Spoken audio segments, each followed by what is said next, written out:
আসসালামু আলাইকুম, মিতা মুস্তফা স্বাগত জানাচ্ছি এনটিভির দুপুরের খবরে। ক্রাউন সিমেন্ট শিরোনাম দেখছিলেন, এবার পুরো খবর।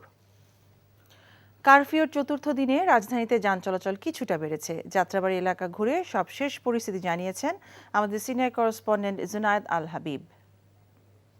চতুর্থ দিনের মতো আসলে কারফিউ চলছে সারা দেশে। রাজধানীতেও আসলে প্রত্যেকটি গুরুত্বপূর্ণ মোড়ে মোড়ে আমরা দেখেছি সেনাবাহিনীর সদস্যরা অবস্থান নিয়ে তারা চেকপোস্ট বসিয়েছেন এবং সাধারণ মানুষের চলাচল আসলে বিধিনিষেধ এবং কড়াকড়ি আরোপ করছেন। এই মুহূর্তে আসলে আমি অবস্থান করছি রাজধানীর মেয়র হানিফ ফ্লাইওভারের টোল প্লাজায়, অর্থাৎ উত্তর কুতুবখালী অংশের টোল প্লাজায়, যেখানে আগুনে পুরো টোল প্লাজার পুরো সিস্টেম আসলে নষ্ট হয়ে গিয়েছে এবং বলা যায় যে একেবারে ধ্বংসস্তূপে পরিণত হয়েছিল। এক ধরনের স্থবিরতা নেমে এসেছিল এই টোল প্লাজায়। যদিও আমরা আজকের চিত্র একটু ভিন্ন দেখছি, যে এখানে যারা রয়েছেন আসলে টোল আদায়ের দায়িত্বে, তারা ম্যানুয়াল পদ্ধতিতে অর্থাৎ অ্যানালগ পদ্ধতিতে তারা টিকিট সিস্টেম করে টোল আদায়ের কার্যক্রমটি পরিচালনা করছেন এবং আমরা যতটুকু জানতে পেরেছি যে তারা গতকাল থেকে মূলত এই টোল আদায়ের কার্যক্রম শুরু করেছেন। এবং যে বিষয়টি তাদের কাছে জানতে চেয়েছিলাম, তাদের যে সিস্টেম আসলে নষ্ট হয়ে গিয়েছে, এটা ঠিক করতে হয়তো দীর্ঘ একটা সময় লেগে যাবে, ততদিন হয়তো তাদের এই অ্যানালগ সিস্টেমেই টোল আদায় করতে হবে। তবে এখানে আইন শৃঙ্খলার নিরাপত্তার দায়িত্বে যথেষ্ট পরিমাণ আইন শৃঙ্খলা বাহিনীর সদস্যরা রয়েছেন, তারা সতর্ক অবস্থানে রয়েছেন। এখন পর্যন্ত আসলে গত 2-3 দিন ধরে কোনো ধরনের অপ্রীতিকর পরিস্থিতি বা অরাজক পরিস্থিতি এখানে তৈরি হয়নি এবং আইন শৃঙ্খলা বাহিনীর সদস্যরাও আশা করছেন যে পরিস্থিতি এখন পুরোপুরি তাদের নিয়ন্ত্রণে রয়েছে। এখন জন্ম সনদ দিয়ে খোলো বিকাশ স্টুডেন্ট অ্যাকাউন্ট। নিজের বিকাশ নিজে কর। ঢাকায় বিভিন্ন মামলায় 1000-এর বেশি বিএনপি এবং জামায়াতের নেতাকর্মীকে গ্রেফতার করেছে আইন শৃঙ্খলা রক্ষাকারী বাহিনী। একদিনে গ্রেফতার করা হয়েছে 600 জনকে। পুলিশের উপর হামলা, অগ্নিসংযোগ সহ বিভিন্ন অভিযোগে দায়ের করা 34 মামলায় তাদের গ্রেফতার করা হয়েছে বলে জানিয়েছে ঢাকা মেট্রোপলিটন পুলিশ জিএমপি। আজ ভোরে গ্রেফতার করা হয় ঢাকা মহানগর উত্তর বিএনপির আহ্বায়ক সাইফুল আলম নীরব এবং বিএনপি চেয়ারপারসনের বিশেষ সহকারী শামসুর রহমান শিমুল বিশ্বাসকে। সব মিলিয়ে গেল কয়েকদিনে ঢাকায় গ্রেফতারের সংখ্যা 1117 জন। এছাড়া দেশের বিভিন্ন জায়গায় আরও কয়েকশো বিএনপি জামায়াতের নেতাকর্মীকে গ্রেফতার করা হয়েছে।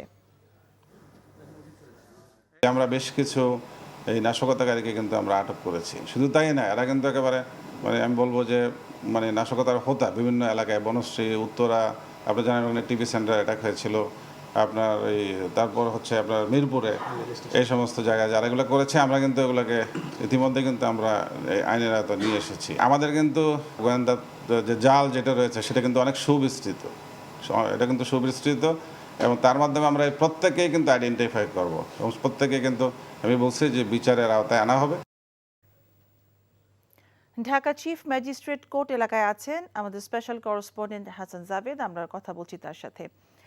জাভেদ, গ্রেফতারকৃত কোনো নেতা কর্মীকে কি আজকে আদালতে হাজির করা হয়েছে?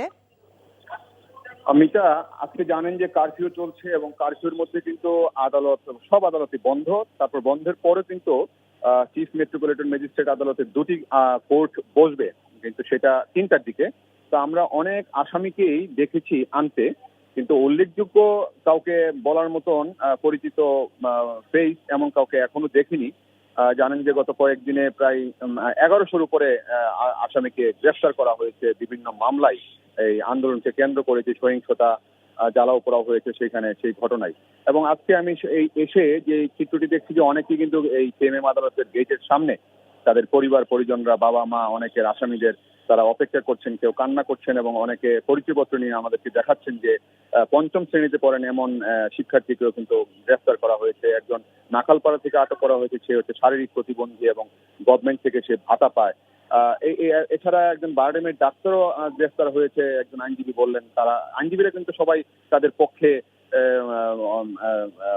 জামিন নেওয়ার জন্য পাওয়ার নিচ্ছেন, চেষ্টা করছেন যেন তাদেরকে জামিন নিতে পারেন। এখন শুনানির পরে বোঝা যাবে এই আসামিদের আসলে কি জামিন দিবেন নাকি কারাগারে পাঠাবেন, নাকি পুলিশ তাদেরকে রিমান্ডে চাবেন, রিমান্ড মঞ্জুর করেন কিনা। তো এই অবস্থা এখানে, এবং সবাই যেটা বলছেন, গার্ডিয়ানরা যারা এখানে অবস্থান করছেন, যে সবাই যেন ন্যায় বিচারটা পান, সেটা তারা বলছেন যে প্রতিটি হত্যাকাণ্ডের জন্য ন্যায় বিচার হয়, যারা ভাঙচুর করেছে, জ্বালাও পোড়াও করেছে সেইগুলির জন্য বিচার হয়। তবে কোনো বিচারের নামে যেন কেউ যেন অন্যায়ের শিকার না হয়, সেই ন্যায় বিচারটা যেন পায়, সবার কিন্তু সেটাই চাওয়া, সেটাই প্রত্যাশা। বিচার হোক তারা চাচ্ছেন, এবং যারা বিনা অপরাধে যদি কেউ গ্রেফতার হয়, আটক হয়, তারা যেন দ্রুত মুক্তি পায়, জামিন পান, সেই প্রার্থনাটা তারা করছেন। এবং আদালতের মাধ্যমে কিন্তু আইনজীবীরা সেই কাজটি করবেন, এবং তারা তাদের প্রস্তুতি নিচ্ছেন আসামিদের পক্ষের আইনজীবীরা। আমরা এখানে এসে যে চিত্রটি দেখছি, কথা বলেছি। তো এই হচ্ছে সিএমএম আদালত থেকে আমার সর্বশেষ। বিকাল 3টার দিকে কিন্তু আসলে শুনানি হবে 2টা কোর্টে। ঢাকা চিফ ম্যাজিস্ট্রেট কোর্ট এলাকা থেকে জানছিলাম সেখানকার সবশেষ খবর। এখন জন্ম সনদ দিয়ে খোলো বিকাশ স্টুডেন্ট অ্যাকাউন্ট। নিজের বিকাশ নিজে কর। ইন্টারনেট সংযোগের অভাবে গ্যাস ও বিদ্যুতের প্রিপেইড কার্ডে রিচার্জ করতে না পেরে চরম ভোগান্তিতে পড়েছেন গ্রাহকরা।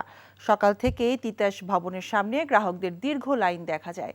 ইন্টারনেট সেবা বিঘ্নিত হওয়ায় চরম ভোগান্তিতে পড়েছেন গ্যাস ও বিদ্যুৎ প্রিপেইড মিটার ব্যবহারকারীরা। চলমান কারফিউর মধ্যেই দুর্ভোগ মাথায় নিয়ে বের হয়েছেন গ্রাহকরা।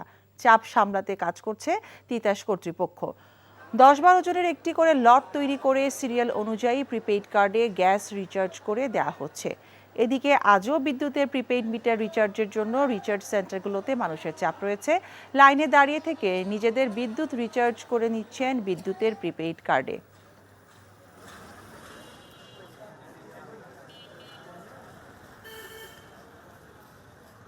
কালকে দুপুর থেকে বন্ধ, আজকে এখন এটা নেওয়ার পরে রান্না হবে, হোটেলে খাচ্ছি। এমার্জেন্সি ব্যালেন্স নেওয়ার যে সিস্টেম, সেই সিস্টেম আমরা অপারেট করলাম, কিন্তু সেখানে কোনো কাজ হচ্ছে না। পরে এদেরকে ফোন দিলাম, এরা বললো যে আপনারা কারণ বাজার তিতাস অফিসে চলে আসেন। সে আসলাম, সেই সকালে লাইন দিলাম, কার্ড দিলাম, এখনও কার্ড পাইতেছি না। সকাল 6টা বাজে সিরিয়াল দিছি, 10টা বাজে কার্ড দিছি, আর কেবল কার্ড পাইলাম। আজ 3 দিন ধরে বন্ধ। আজকে আসলাম, প্রথমে তো এই 2-3 দিন চিড়া মুড়ি এগুলো কলা এগুলোকে আছি ছোট ছোট বাচ্চা নিয়ে। এখানে প্রত্যেকেই এসছে একটা বিপদ হাতে নিয়েই, তো কোনো সুশৃঙ্খলতা নেই, যার যার ভাবে, একেবারে কোনো একটা গেট নেই, বসার জায়গা নেই। টিকিট না পাওয়ায় সৌদি আরব সহ মধ্যপ্রাচ্যের বেশ কয়েকটি দেশে কাজে ফেরা নিয়ে অনিশ্চয়তায় পড়েছে প্রবাসীরা। অবর্ণনীয় দুর্ভোগ পোহাচ্ছেন রেমিটেন্স যোদ্ধারা। হযরত শাহজালাল বিমানবন্দর এলাকার সবশেষ খবর জানতে টেলিফোনে কথা বলছি আমাদের সহকর্মী কায়কোবাদ মাহমুদের সাথে। কায়কোবাদ, আজকে বিমানবন্দরের সবশেষ পরিস্থিতি আমাদেরকে জানাবেন। আমি আগে একটি জিনিস জানিয়ে রাখি, আমি এখানে এসেই যেটি দেখতে পাচ্ছি, এখানে আসলে মূলত এখন যাদের ফ্লাইট আজকে রাতে, সন্ধ্যায় বা কালকে সকালে, এমন মানুষও কিন্তু এসে বসে আছেন। আর তারা যেটি বলছেন, তারা আসলে এখন তথ্যটা অনেক কম পাচ্ছেন, যেহেতু ইন্টারনেট বন্ধ দেশে। আর তাদের নির্ভর করতে হচ্ছে পুরোপুরি তাদের এজেন্সির উপর। আর তারা বলছে যত আগে সম্ভব এসে যেতে। কারণ আরেকটি সমস্যা কিন্তু আমরা সড়ক পথে দেখতে পাচ্ছি, যেহেতু দূরপাল্লার যানবাহন সেভাবে চলছে না, সবার কিন্তু ব্যক্তিগতভাবে যানবাহনের ব্যবস্থা করে তাদের আসতে হচ্ছে। যার ফলে তারা কিন্তু দীর্ঘ সময় এখন এয়ারপোর্টে বসে তাদের ফ্লাইট ধরার জন্য অপেক্ষা করছেন। তারা এই ভোগান্তিটার কথা আমাদের বলেছেন। আমরা এটা দেখতে পেয়েছি, টার্মিনালের সামনে পুরো পথ ভরা আছে যাত্রীদের। আর আরেকটি বিষয় হচ্ছে যে আন্তর্জাতিক সার্ভার জটিলতা ও দেশি ইন্টারনেট বিড়ম্বনায় যে ফ্লাইট গুলো বাতিল হয়েছিল, সৌদি এয়ারলাইন্স হয়েছিল, তারা যেটি বলছেন যে যাত্রীদের সাথে আমার কথা হয়েছে অল্প কয়েকজন যাত্রীর সাথে, তারা বলছেন যে তাদেরকে বলা হয়েছে আজকে আসতে অনেককেই। তাদেরকে মূলত ধাপে ধাপে আসতে বলছে। যাদের ভিসা মেয়াদ তাড়াতাড়ি শেষ হয়ে যাবে, অর্থাৎ অল্প সময় আছে, তাদেরকে আগে দিয়ে তাদেরকে ফ্লাইটটা দেওয়ার চেষ্টা করা হচ্ছে। ইতিমধ্যে গতকাল কিছু যাত্রী চলেও গিয়েছেন।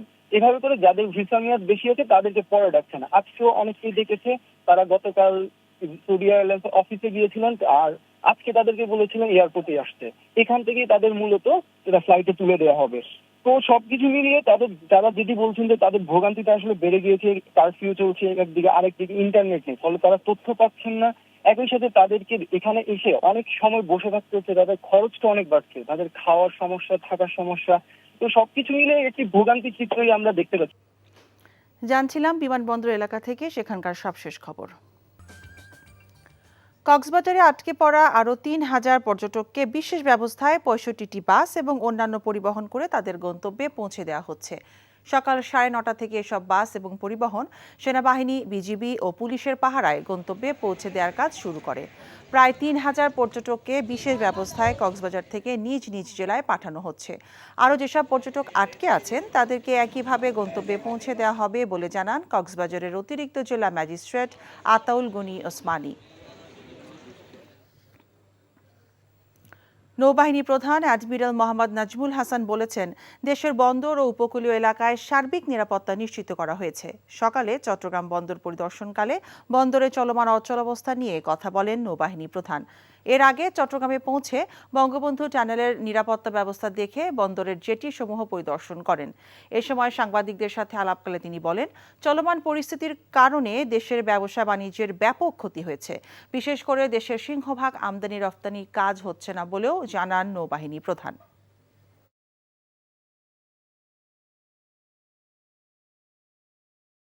ইন্টারনেট সেবার অভাবে কাস্টমসের ক্লিয়ারেন্সের জন্য আমাদের মালামাল খালাসে যথেষ্ট ব্যাঘাত সৃষ্টি হচ্ছে এবং বিলম্বিত হচ্ছে।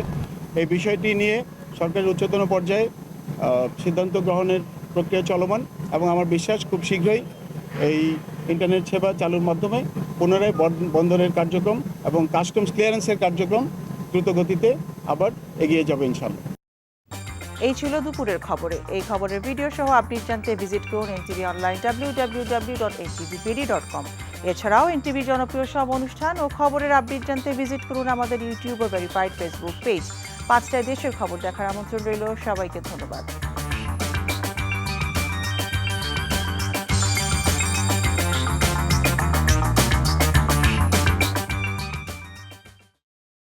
এখন জন্ম সনদ দিয়ে খোলো বিকাশ স্টুডেন্ট অ্যাকাউন্ট। নিজের বিকাশ নিজে কর।